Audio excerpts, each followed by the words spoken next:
काव्या के last episode के review में मैंने एक बात बोली थी कि यार बसंत खेड़ी का जो एक टॉपिक का एक जो हाइप बना के इन्होंने पहले एपिसोड से रखा और प्रोमो भी बसंत खेड़ी से रिलेटेड ही बना के रखा था, खत्म कर दिया सारा का सारा हाइप। पूरा का पूरा हाइप ही खत्म कर दिया। मतलब सीरियसली आप बसंत खेड़ी इतना बड़ा और मेजर टॉपिक है काव्या की लाइफ का, काव्या की फैमिली का, काव्या की फैमिली की लाइफ का, कितने हल्के में इसको निपटा के साइड में चले गए। और सबसे बड़ा क्वेश्चन मेरा ये था कि आखिर जो नव्या है उसका क्या, उसको जो एक मैं कह रहा हूँ कि मतलब जो मुझे अभी तक समझ में आया था कि भाई काव्या उसको एक तरीके से जस्टिस दिलवाने की कोशिश करी थी गांव वालों की नजरों के सामने। बाय ऑफिशियल मेथड से तो बाद में उसका देखा जाएगा जब वो आईएएस बन जाएगा, जो भी होगा बाकी स्टोरी का वो अलग है, लेकिन गांव वालों की नजरों में वो अपनी बहन को कैसे मतलब निर्दोष साबित करेगी, कैसे उसके साथियों को निर्दोष साबित करेगी, ये उसका सबसे पहला मकसद था बसंत खेड़ी में हॉस्पिटल के बाद। अब यहाँ पे भाई हॉस्पिटल बन जाता है, उसकी बहन को कोई मतलब बात नहीं, तो मुझे लगा था कि शायद ये बात नहीं होगी, लेकिन आज के एपिसोड में ये हुआ। और इसी के साथ साथ एक और चीज हुई। तो पहली बात तो ये कि नव्या को कैसे इंसाफ मिला। काव्या ने क्लियरली भाषण के दौरान नहीं बोला कि नव्या जो है उसका इसमें कोई हाथ नहीं है, क्योंकि वो बहुत ही ज्यादा ईमानदार और बहुत ही ज्यादा अच्छी डॉक्टर थी। एंड डॉक्टर्स के पास जो दवा आती है वो नहीं लेकर आते, वो डिलीवर करने वाले आते हैं। उसका क्या नाम बोला था, कुछ नाम होता है शायद, वो बोला था उसने, वो नाम मुझे भी नहीं पता क्योंकि वो नॉर्मली यूज नहीं होता। तो उनका नाम लिया था कि वो लोग लाके देते हैं। तो यहाँ पे डॉक्टर्स का कुछ हाथ में नहीं होता, और जो ये सामान लाते हैं ठेकेदार, ठीक है, उन ठेकेदार को ठेका देने वाला होता है मंत्री, या फिर जो वहाँ का मेन बंदा होता है, हेड होता है वो। डॉक्टर्स के हाथ में कुछ नहीं होता।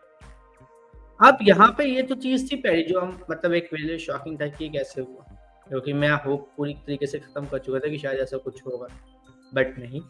ऐसा नहीं हुआ। होप बची है मेरी कि हाँ आगे चल के नव्या का मैटर उठेगा। बट यहाँ पर एक और चीज थी जो उसी दिन कमेंट में हमारी एक सब्सक्राइबर जो सुम्बु की बहुत कट्टर फैन है, उन्होंने कही थी कि अगर ये बसंत खेड़ी में जो भी हुआ नव्या की बहन के साथ, अगर उस टॉपिक में गिरिराज प्रधान भी इन्वॉल्व हो तो। उन्होंने फ्यूचर को लेकर लिखा था क्योंकि उनको भी पूरी तरीके से खत्म लग गया है कि अभी टॉपिक उठेगा नहीं, बट उन्होंने ये लिखा था कि गिरिराज प्रधान का भी अगर इस टॉपिक में इन्वॉल्वमेंट हो तो बहुत अच्छा आइडिया था। और शायद जब इन्होंने ये लिखा उस टाइम किसी एडिटर ने या फिर किसी स्टोरी एडिटर ने इस चीज को पढ़ लिया और फ्यूचर में चल के इस चीज अब वो डालेंगे। कैसे मैं बताता हूँ, क्योंकि यार देखो जब ये सब बोल रही थी कि नव्या डॉक्टर है, वो बहुत ही सच्ची ईमानदार और अच्छी डॉक्टर है, मेडिसिन जो आती है वो ठेकेदार के थ्रू आती है, हमारे हाथों से, अभी डॉक्टर के हाथों में कुछ भी नहीं होता। ये सब बातें जब वो ये कह रही थी उस टाइम हमारे जो गिरिराज प्रधान जो साइड में खड़े थे उनके चेहरे की ना रंग बदल रहे थे, एक्सप्रेशंस बदल रहे थे, जो क्लियरली ये बता रहा था कि भाई गिरिराज प्रधान इसमें इन्वॉल्व है। कोई डाउट नहीं कि गिरिराज इसमें इन्वॉल्व नहीं है, गिरिराज इसमें प्रॉपर तरीके से इन्वॉल्व है। और इसी वजह से वो चाह रहा था कि ये हॉस्पिटल की जो जमीन है वो बिक जाए, क्योंकि अगर हॉस्पिटल की जमीन बिक जाएगी, अगर हॉस्पिटल में ये जो भी हुआ उसके बारे में कुछ रहेगा ही नहीं, कुछ बात ही नहीं रहेगी, कोई मुद्दा ही नहीं रहेगा, कोई सबूत ही नहीं रहेगा, तो जांच कौन करेगा, किस बेसिस पे करेगा। और इसी वजह से गिरिराज इस हॉस्पिटल को नहीं बनने देना चाहता था, बस बात ये थी। और अब जब हॉस्पिटल बन चुका है, शुरू हो चुका है, सब कुछ हो चुका है, तो गिरिराज को डर है कहीं ऐसा ना हो कि केस खुल जाए और फिर मेरे ऊपर मैटर है, कोई सीन हो। ये चीज देखने के लिए मैं काफी ज्यादा एक्साइटेड हूँ कि अब आने वाले एपिसोड में क्या होता है, कैसे होता है, आगे स्टोरी कैसे और किस तरीके से चलेगी, ये देखने के लिए काफी ज्यादा एक्साइटेड हूँ। बट जिस तरीके से भाई कमेंट में इतनी बड़ी और मेजर बात कही और वो आज सच होगी, कहीं ना कहीं भाई लोगों को पता है कि आगे क्या हो सकता है और किस तरीके से हो सकता है। और अगली जो चीज है वो एक और चीज है जो मुझे आज के एपिसोड में बड़ी अजीब सी लगी, वो ये कि आदि शुभ लड़ रहे थे। मुझे ये समझ में नहीं आया कि गिरिराज डायरेक्टर काव्या कैसे वहां पे एकदम से सडनली पहुंच गए। वहां पे अगर कोई होता कि हाँ देखा भाई इन दोनों को लड़ते तो समझ में भी आता कि उन दोनों को लड़ते हुए एक बंदे ने देखा, उसने उनको छुड़ाने की कोशिश की, लेकिन उससे पहले गिरिराज डायरेक्टर इन सबको में से किसी एक को फोन कर दिया, वो बाकी सबको लेकर आ गया। पता नहीं कैसे क्या भाई, सब सब अचानक, पता नहीं कैसे। और फिर शुभ की बात सुनी ही नहीं।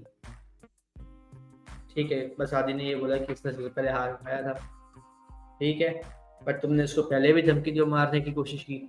आदि ने यहाँ पे ये क्यों नहीं कहा कि भाई इसने ही कोशिश की थी, हमें जब से यहाँ पर तब से हमें टारगेट कर रहा है, ये तब से हमें एक तरीके से मतलब घेरने की कोशिश कर रहा है, पता नहीं क्यों क्या रीजन है, बट ये मेरे पीछे काफी टाइम से लगा हुआ जब से यहाँ पे है तब से। उसने ऐसा कुछ कहा ही नहीं,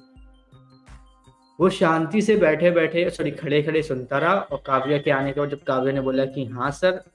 आदि ने ऐसा किया था, तो उसके बाद वो जो बोलना चाहती थी वो भी नहीं बोलने दिया। वो सोचा कि हो गया, बस हो गया, अब चुप करके देखो क्या कर रहा हूँ। क्या मजाक चल रहा था भाई, लाइक सीरियसली क्या मजाक। वो बंदी कुछ बात बोलना चाहते और आप उस बात को बोलने नहीं दे रहे,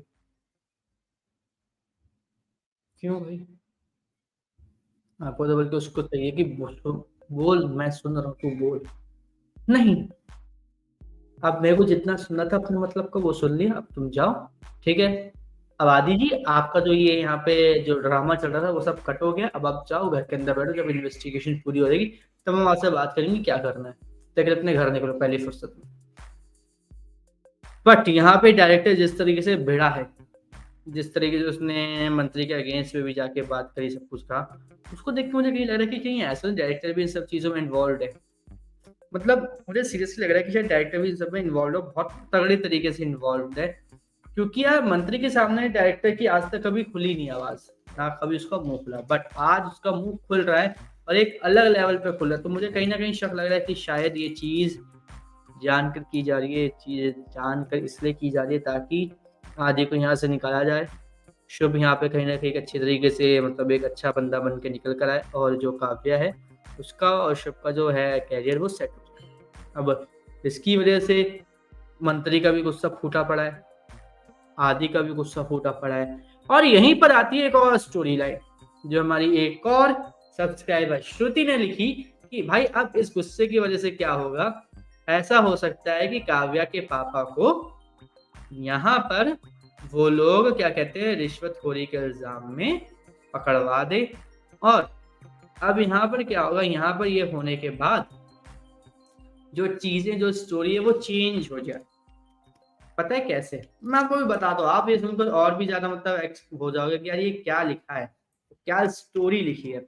एंड मैं बहुत ज्यादा एक्साइटेड हूँ इस स्टोरी को देख के कि अगर ये आगे होती है स्टोरी तो और भी ज्यादा मतलब इंटरेस्टिंग चीजें हो जाएंगी, क्योंकि ये जो स्टोरी लाइन है काफी ज्यादा इम्प्रेसिव है मेरे अकॉर्डिंग। यहाँ पे श्रुति ने लिखा कि तुम्हें पता है काव्या के पापा को जेल होने वाली है रिश्वतखोरी के ब्लेम में, नेताजी ने इस तरह बदला लिया काव्या से हॉस्पिटल खुलवाने का, वो भी आदिराज के हाथों। नव्या के यूनिफॉर्म में छुपाए हैं पैसे और वही आदिराज लेके काव्या के घर जाएगा इन फ्रस्ट्रेशन, या फिर बोल सकते कि सब कुछ सही होने के बाद वो एज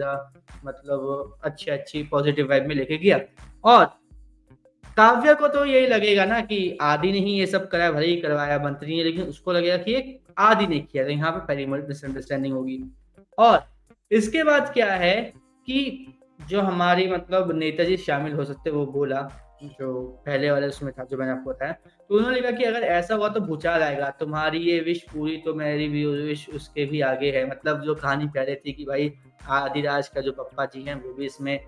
अगर हैं तो यहाँ पे उससे भी ज्यादा हो जाएगा, क्योंकि भाई जब काव्या मिस बंसल से मिस प्रधान बन जाएंगी तो सबसे पहले तो भाई ससुर जी उनका वेलकम करेंगे, उसके बाद बहू जी सासू जी की विदाई करेंगी जेल में, ससुर जी की विदाई करेंगी जेल में, मतलब कि भाई तुमने जो हॉस्पिटल में जो भी कांड किया वह थिएटर का, उसकी वजह से तब तुम निकलो जेल में जो तुमने कांड करे। तो ये कहानी जिस तरीके से लिखी गई है ना, बताई गई है, मैं तो बहुत ज्यादा एक्साइटेड हूँ आने वाले एपिसोड को देखने के लिए और आगे जो भी होने वाला है उन सब चीजों को देखने के लिए। बाकी आप हमें कमेंट करके ज़रूर बताइए कि आप इन सब चीज़ों को देखने के बाद क्या कहेंगे? क्या आपका भी एक जो एक्साइटमेंट लेवल है इन सब चीज़ों को पढ़ने के बाद, जो फैन्स के दिमाग में एक जो स्टोरी लाइन चल रही है, उसको देखने के बाद क्या आपके भी दिमाग में कुछ इंटरेस्टिंग सी स्टोरी पक रही है? अगर हाँ, तो कमेंट करके ज़रूर बताएँ। अगर आने वाले एपिसोड में ऐसी कुछ हमें लगता है कि हाँ भाई होगा या फिर कभी भी होगा, तो वो भी हम लोग आप सभी के साथ शेयर करेंगे। भाई देखो इन्होंने ये पहले प्रेडिक्ट कर दिया था। तो बाकी आप हमें कमेंट करके ज़रूर बताइएगा कि आपको आज का एपिसोड कैसा लगा और इसी तरीके से काव्या के आने वाले सभी एपिसोड के रिव्यू से जुड़े रहने के लिए चैनल को सब्सक्राइब कर लीजिए, बेल आइकन को दबा लीजिए ताकि आपसे मिस ना हो हमारा कोई भी लेटेस्ट